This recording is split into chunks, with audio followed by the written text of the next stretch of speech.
My brothers and sisters, every heart carries something it does not speak about. A quiet worry, a lingering fear, a question that keeps returning when the world goes silent. You smile, you function, you pray, yet inside there is a restlessness you cannot explain. Allah knows that feeling. He knows the weight you carry when you say Alhamdulillah, but your heart is still unsettled. He knows the nights when you place your head on the pillow, yet your mind continues to struggle. And Allah, in His mercy, never leaves the heart without guidance. Sometimes He allows discomfort not to punish us, but to gently remind us where peace truly comes from. Tonight, let us talk about that reminder. Let us talk about what it really means to let go and place our trust where it belongs. Anxiety is not a sign that Allah is angry with you. This is the first misunderstanding that must be corrected. Many believers quietly assume that if their heart is restless, if fear keeps returning, if peace feels distant, then they must be doing something wrong in the sight of Allah. They begin to blame themselves, their iman, even their du'as. But this assumption is not only incorrect, it is harmful. Anxiety is not a punishment, it is a signal. Just as physical pain alerts the body that something needs attention, anxiety alerts the heart that something is out of alignment. It is not there to shame you, it is there to guide you. Allah, in His mercy, allows the heart to feel unsettled when it is carrying a weight it was never designed to hold. Think of anxiety as a warning light on the dashboard of your heart. When that light appears, you do not smash the dashboard. You do not curse the light. You pause, you reflect, and you ask what needs adjustment. The problem is not the signal. The problem is ignoring what it is trying to tell you. When anxiety appears, it often reveals a silent struggle taking place within you. A struggle between what you are trying to control and what Allah has already decreed. A struggle between your desire for certainty and Allah's design of trust. You are trying to force clarity into matters that were never meant to be fully clear to you. Human beings crave certainty. We want guarantees. We want to know how things will end before we begin. We want assurance that effort will always lead to success, that patience will always lead to relief on our timeline, that loss will never touch us if we are good enough. But Allah did not create life to function this way. Allah created this world as a place of trust, not control. He created you to walk forward with reliance, not to stand still waiting for certainty. When you demand guarantees in a world built on tawakkul, the heart begins to resist. That resistance is felt as anxiety. Allah did not create you to predict every outcome. He did not give you the ability to see tomorrow in detail, nor did He ask you to carry the burden of what might happen next. He created you to take the next right step while trusting Him with what lies ahead. When you try to do more than that, when you try to take Allah's role upon yourself, the soul begins to fracture under the pressure. This is why anxiety often increases when you overthink the future. The future belongs to Allah alone. The moment you try to live there mentally, you enter a space you were never meant to occupy. Your heart knows this, even if your mind does not, and so it reacts. The soul rebels not out of weakness, but out of wisdom. It knows that certainty belongs only to Allah. It knows that control is an illusion. And when you insist on holding what you were never given, the soul protests through restlessness, tension, and fear. This is why the question, why am I anxious, is often the wrong question. It keeps you focused on the symptom instead of the source. A more honest question is, what am I trying to control that Allah never asked me to control? Are you holding on to outcomes so tightly that your peace depends on them? Are you trying to manage how others think, feel, or respond? Are you demanding that life unfold according to your schedule, your expectations, your understanding? These silent demands exhaust the heart. Anxiety thrives where surrender is incomplete. Not because Allah is distant, but because the heart has not fully returned what belongs to Him. You are carrying worries that Allah already promised to carry for you. You are replaying scenarios that Allah has already written. You are fighting battles that Allah never told you to fight alone. This does not mean that feeling anxious makes you weak in faith. Even the best of hearts feel heavy at times. But it does mean that anxiety is an invitation to loosen your grip, an invitation to remember your place and Allah's position. Allah does not ask you to stop caring. He asks you to stop carrying what is not yours. There is a difference. Caring is human. Carrying the weight of the unseen is not. When you understand anxiety as a signal rather than a punishment, your relationship with it changes. You stop fighting yourself. You stop accusing your heart. Instead, you listen, you slow down, you return to Allah with honesty and humility. You begin to say, Ya Allah, I am holding on too tightly. I am afraid because I am trying to see what you have chosen to keep hidden. Help me trust you where I cannot see. And this is where healing begins. Not when the situation changes, but when the heart realigns. Not when certainty appears, but when trust deepens. Not when the future becomes clear, but when Allah becomes enough. That is why anxiety is not your enemy. It is a messenger. And when you understand its message, it no longer needs to shout. One of the greatest misunderstandings about trusting Allah is the belief that tawakkul means switching off effort. Some people quietly assume that if they truly rely on Allah, they should stop trying so hard, stop planning, stop taking steps, and simply wait for things to fall into place. When life does not improve, they become confused and disappointed, thinking they trusted Allah, yet nothing changed. This confusion does not come from Islam. It comes from mixing trust with passivity. True tawakkul has never meant abandoning action. In fact, real reliance on Allah begins after effort, not instead of it. Allah created a world of cause and effect. He commanded action, discipline, and responsibility while asking the heart to remain detached from outcomes. When these two are separated, imbalance appears. Anxiety often grows when a person works but does not trust, or trusts but refuses to work. Both extremes exhaust the soul. Allah wants you to move, but He does not want you to obsess. He wants you to strive, but He does not want you to suffocate under pressure. Tawakkul is the balance between action and surrender. You take the means seriously, but you do not worship them. You plan responsibly, but you do not panic if the plan changes. The problem begins when effort turns into control. Many people say they are anxious because they care deeply, because they are responsible, because they want to do things right. But if we are honest, much of that anxiety comes from attaching our worth to the result. Success becomes proof that we are enough. Failure becomes a verdict on our value. When this happens, effort stops being sincere worship and turns into emotional survival. This is not how Allah intended you to live. When you tie your peace to outcomes, you give those outcomes power over your heart. When things go well, you feel relief. When they don't, you feel crushed. This emotional roller coaster has nothing to do with effort and everything to do with attachment. Tawakkul teaches you to work hard while staying inwardly free. You show up, you prepare, you do your part with excellence. Then you step back and say, Ya Allah, I have done what I can with what you gave me. The rest belongs to you. That sentence, when spoken sincerely, lifts a heavy burden from the heart. Anxiety often comes from doing everything while feeling like everything depends on you. That belief is false. No matter how skilled you are, no matter how prepared, no matter how careful, outcomes are never fully in your hands. When you pretend otherwise, your heart lives in constant tension. True trust removes that tension. It allows you to work without fear of collapse. It allows you to try again without shame. It allows you to accept delays without panic, because your effort is no longer a demand for a specific result. It becomes an act of obedience. This is why tawakkul brings peace even before the situation changes.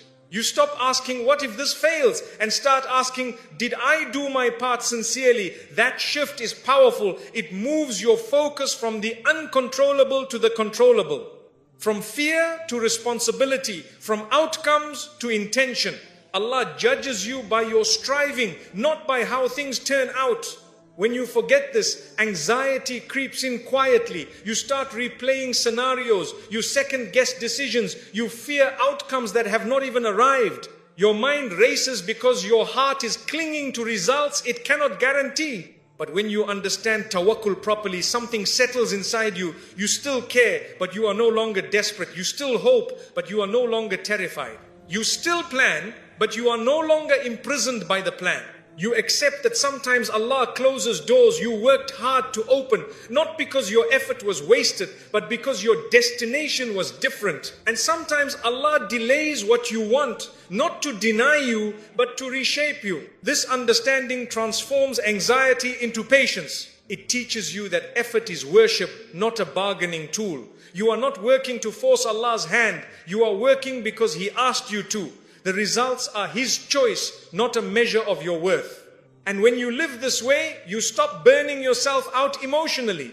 You stop living as if every setback is the end. You stop treating every challenge as proof of failure. Instead, you move forward with steadiness. That steadiness is a gift from Allah. So if anxiety keeps returning despite your effort, ask yourself honestly, am I trusting Allah after doing my part, or am I trying to control what happens next? Because the moment you confuse effort with control, peace disappears. Tawakkul is not doing nothing. It is doing your best and then letting Allah decide the rest. And when that truth settles in the heart, anxiety begins to loosen its grip. One of the heaviest burdens a human being can place on their own heart is the belief that they are responsible for how everything turns out. This belief is subtle. It does not arrive loudly. It slowly settles into the mind and disguises itself as responsibility, maturity, and concern. But in reality, it is a misunderstanding of your role as a servant of Allah. Allah never asked you to control results. This is something many people struggle to accept, because from a young age we are taught to measure our worth by outcomes. If you succeed, you are praised. If you fail, you are questioned. Over time, this conditions the heart to believe that results define value. And when that belief takes root, anxiety becomes unavoidable. In Islam, Allah makes a clear distinction between effort and outcome.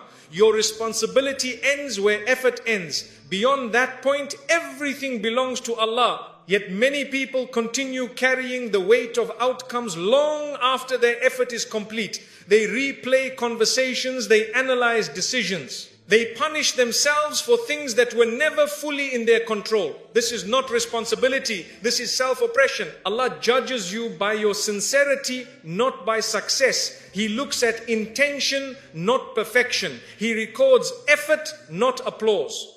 When you forget this, you begin to live as if every outcome is a verdict on your worth, and that belief quietly destroys peace. Think about how often anxiety comes from questions like, what if this doesn't work? Or what if I fail? Or what if I made the wrong choice? These questions assume that you were meant to guarantee success, when in reality you were only meant to act with honesty and trust. The moment you believe results are your responsibility, fear becomes constant, because results are unpredictable. They involve other people, unseen factors, timing, and divine wisdom far beyond human understanding. Carrying that weight is like trying to hold the ocean in your hands. The heart was never designed for that. Allah did not place the burden of outcomes on you because He knows you cannot carry it. That is why He took it upon Himself. When you insist on holding it anyway, anxiety is the natural consequence. This is especially important for people who are sincere, driven, and conscientious. They often feel anxiety more deeply because they care deeply. They want to do right by others. They want to make the correct choices. They want to avoid mistakes. But without tawakkul, this sincerity turns into pressure. Islam does not teach pressure. It teaches balance. You are required to try. You are not required to guarantee. You are required to strive. You are not required to control. When you blur this line, you begin to exhaust yourself emotionally. Many people live in constant regret because they believe different choices would have guaranteed better outcomes. They torture themselves with imagined alternatives. But Allah's decree is not built on hypotheticals. What was meant for you could never miss you. And what missed you was never meant for you. This truth is not meant to make you passive. It is meant to make you peaceful. When you accept that results belong to Allah, you stop personalizing everything. A closed door no longer means you are unworthy. A delay no longer means you failed. A loss no longer means you were abandoned. It means Allah chose a different outcome for reasons you may not yet understand. And sometimes those reasons are mercy disguised as disappointment. Anxiety decreases when you stop treating life like a final exam where every result defines your future. Life is a journey of obedience, not a performance review. Allah does not ask, did it work? He asks, did you trust me while trying? This understanding changes how you experience effort. You still work hard, but you no longer panic if things shift. You still care, but you no longer collapse if plans fall apart. You still hope, but you no longer cling desperately because your heart is no longer tied to results. When you internalize this lesson, anxiety begins to soften. Not because uncertainty disappears, but because responsibility becomes lighter. You stop carrying what was never yours. You return outcomes to Allah where they belong. And that act alone brings relief. So when anxiety visits you again, pause and remind yourself, I am responsible for my effort, my intention, and my trust. The rest is not my burden. The rest belongs to Allah. And when the heart finally believes this, it breathes again. Most anxiety does not come from what is happening right now. If we are honest, in many moments, nothing dangerous is actually taking place. You are sitting safely, you are breathing, you are alive. Yet your heart feels tight, your chest feels heavy, and your mind feels restless. Why? Because anxiety is rarely about the present. It is about a future you are imagining, and more specifically, a future where Allah is missing. When fear takes over, the mind begins to project scenarios forward. It starts asking, what if this goes wrong? What if I lose this? What if I am left alone? What if I cannot handle what comes next? These questions are powerful because they quietly remove Allah from the picture. They imagine outcomes without mercy, hardship without support, and pain without purpose. That is why they feel so overwhelming. The human mind, when left unchecked, creates futures that are harsh, lonely, and unforgiving. It imagines loss without replacement, failure without growth, and suffering without wisdom. But this imagined future is not reality. It is a story the mind tells when trust weakens. Allah has never allowed a moment of your life to exist without Him. Not in the past, not now, and not in the future you are so afraid of. Every tomorrow you fear is already known to Allah. Every challenge you imagine has already passed through His knowledge, His wisdom, and His permission. Nothing reaches you before Allah reaches it with you. Fear grows when you mentally step into tomorrow alone. But you were never meant to go there by yourself. The future belongs to Allah in the same way the past does. Just as He carried you through what you already survived, He will carry you through what you have not yet faced. Yet anxiety convinces you that what is coming will be different, that this time you will not be strong enough, that this time help will not arrive, that this time things will break beyond repair. This is not intuition, it is imagination without trust. When you believe that future hardship will arrive without divine support, your heart naturally panics. It tightens because it feels abandoned before anything has even happened. But Allah does not abandon His servants in advance. He does not test you and then disappear. His help is not reactive. It is already written into the test itself. The mistake many people make is trying to emotionally prepare for every possible outcome. They rehearse pain in advance, thinking it will protect them. But all it does is exhaust the heart. You end up suffering twice. Once in your mind, and once if the hardship actually arrives. Allah never asked you to suffer in advance. He asked you to trust Him step by step, day by day, moment by moment.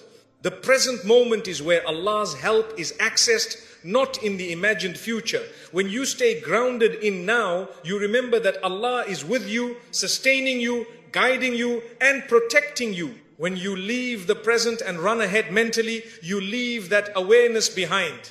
This is why fear feels so real, because the mind feels real. But just because something feels real does not mean it is true. Allah's presence is not limited by time. He is already in your future, arranging, protecting, delaying, redirecting, and guiding. What frightens you is not the future itself, but the illusion that you will face it alone. Once you correct that illusion, fear begins to lose its grip.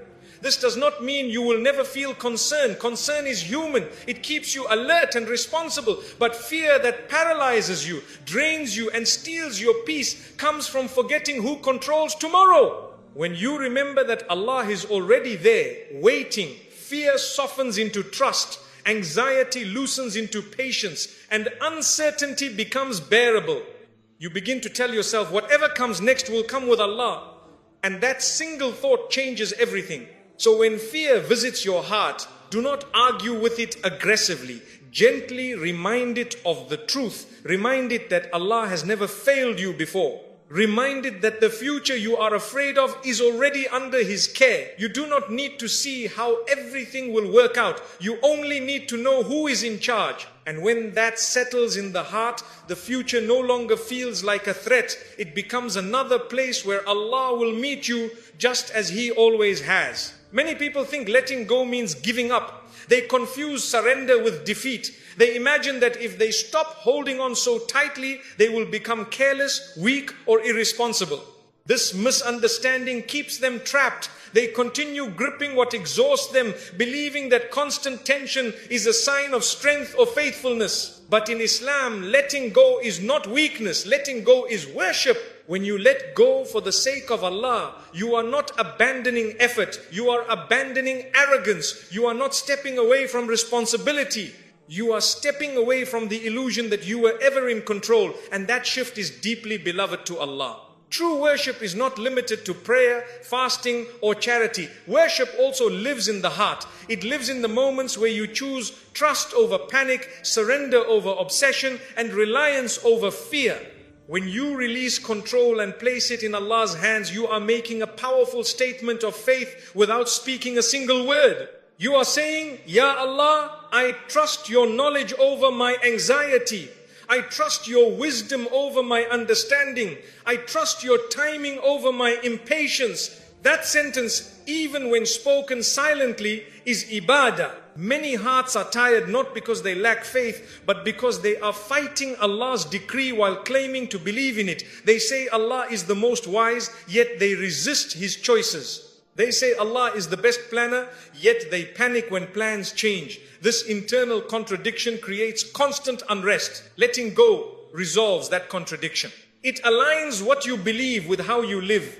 It allows the heart to finally rest in the truth it claims to accept. When belief and behavior move in the same direction, peace follows naturally. This does not mean you stop feeling sadness, disappointment, or concern. Letting go does not numb emotions. It orders them. It places them in their proper position. You still feel, but you are no longer ruled by what you feel. One of the reasons letting go is so difficult is because it requires humility. Control makes us feel important. Worry makes us feel involved. Obsession makes us feel necessary.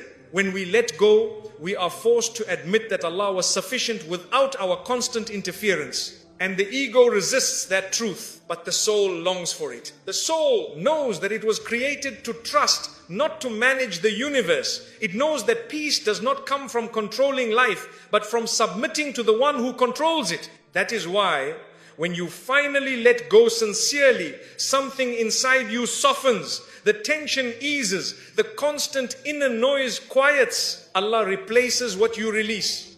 This replacement is not always visible on the outside. Sometimes the situation remains exactly the same. The problem is still there. The delay continues. The uncertainty remains. But the heart changes. And that change is everything. Allah sends sakina into a heart that surrenders. A calm that does not depend on circumstances. A steadiness that does not collapse under pressure. This calm is not something you force. It is something Allah places gently within you when He sees your trust. This is why letting go is an act of worship. It invites Allah's presence into the heart in a special way. When you cling, you rely on yourself. When you surrender, you rely on Allah. And Allah loves when His servant relies on Him. Many people wait for peace to let go, but Islam teaches the opposite. You let go to receive peace. You surrender first, then tranquility follows. If you wait until everything makes sense, until fear disappears, until outcomes are guaranteed, you will never let go. Letting go happens in uncertainty. That is what gives it value. It is easy to trust Allah when things are going well. The real act of worship is trusting Him when things are unclear, uncomfortable, or painful. That trust is seen by Allah. It is recorded. and it is rewarded. Sometimes in ways you recognize, and sometimes in ways you will only understand later. So if your heart is tired, ask yourself honestly, what am I still gripping? What fear am I rehearsing? What outcome am I demanding? What control am I refusing to release? Because the moment you let go for the sake of Allah, you are not losing anything. You are returning what never belonged to you. And in that return, the heart finds relief. There is a quiet rule that governs the heart, whether we acknowledge it or not. Whatever you cling to gains power over you. Whatever you refuse to release begins to shape your emotions, your reactions, and your peace. This is not always obvious at first, because clinging often disguises itself as care, responsibility, or love. But over time, its effect becomes clear. When you cling to something, you give it authority over your inner state. If you cling to people's approval, their words begin to define your worth. A kind comment lifts you, a criticism crushes you, your peace rises and falls with opinions you cannot control. That is not freedom. That is emotional dependence. If you cling to outcomes, your heart becomes hostage to the future. You cannot relax until things turn out a certain way. You cannot enjoy the present because your mind is busy negotiating tomorrow. Every delay feels threatening. Every uncertainty feels unbearable. This is how anxiety quietly takes over. If you cling to timelines, impatience begins to dominate you. You feel late even when Allah's timing is perfect. You feel behind even when you are exactly where you need to be. The heart becomes restless not because something is wrong, but because it refuses to accept when Allah chooses to act. Islam teaches us something very different. It teaches us to cling to Allah alone. When you cling to Allah, everything else loosens its grip. People no longer control your emotions. Outcomes no longer define your worth. Delays no longer feel like rejection. You still care, but nothing owns you except the one who created you. This is why letting go is not loss, it is liberation. Many people are exhausted not because life is too hard, but because they are clinging to too much. They are holding on to fears, expectations, grudges, and imagined futures. Each one drains energy. Each one pulls the heart in a different direction. Over time, the heart becomes overwhelmed. Allah never designed the heart to be pulled in 100 directions. He designed it to be anchored.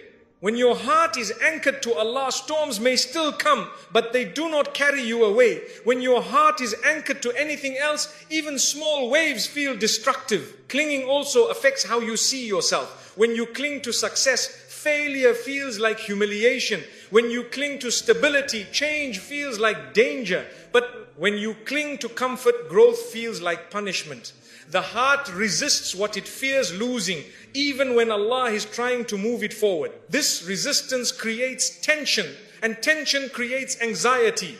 The difficult truth is that many of the things we cling to were never meant to last. People change, situations shift, plans fall apart. When your peace depends on things that are temporary, peace itself becomes temporary. Allah is the only one who does not change, the only one who does not leave, the only one who remains constant when everything else moves. That is why clinging to Him brings stability even in unstable times. Letting go does not mean you stop loving, striving, or hoping. It means you stop demanding that these things guarantee your happiness. You release the expectation that they must go a certain way for you to be okay. And when you release that demand, something powerful happens. You regain control of your heart by giving control back to Allah. This is one of the greatest paradoxes of faith. When you try to control everything, you feel powerless. When you surrender control to Allah, you feel strong. Not because you suddenly know what will happen, but because you trust who is handling it. Ask yourself honestly, what am I clinging to right now? What thought keeps returning? What fear refuses to leave? What outcome feels necessary for my peace? Whatever your answer is, that is what currently controls you. And Allah is inviting you to loosen your grip. Not because He wants to take something from you, but because He wants to give you something better. He wants to give you a heart that is steady, grounded, and free. A heart that is not shaken by every change. A heart that rests even when life is uncertain.